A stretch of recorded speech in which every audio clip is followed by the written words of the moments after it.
le prix d'achat. Ouais.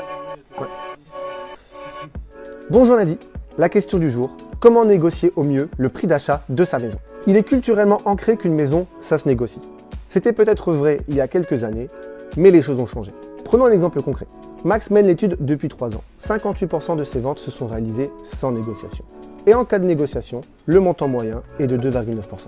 Et depuis qu'on a lancé Brick, les chiffres sont encore plus parlants. 75% de nos ventes se font sans négociation.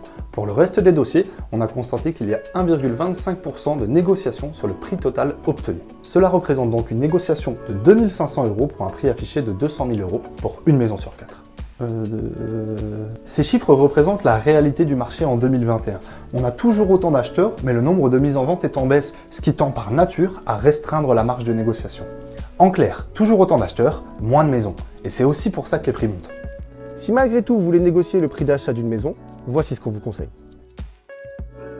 Alors premièrement, ce qu'il faut comprendre, c'est lorsque l'on veut négocier, on se bagarre non seulement contre le propriétaire, mais aussi contre tous les autres potentiels acquéreurs. Pour mettre toutes les chances de votre côté, il faut faire votre meilleure offre tout de suite. Cela montre votre sérieux auprès du propriétaire et écarte tous les autres potentiels acquéreurs qui auraient le même budget maximal que vous.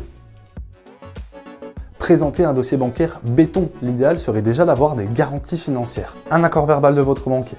La possibilité de mettre à la compte, en général, c'est 10%. C'est une espèce d'avance sur les frais de notaire. Ne pas inclure de conditions suspensives de crédit. Ça vous permettrait de négocier le prix, mais là, attention, il faut être sûr de son coût. Finalement, une maison ne vaut que ce qu'un acheteur est prêt à payer pour l'obtenir. C'est pourquoi, plus une agence estime une maison à son juste prix, moins il a de chances qu'elle se négocie. En tout cas, chez Brick, c'est ce qu'on constate. Bon lundi à tous.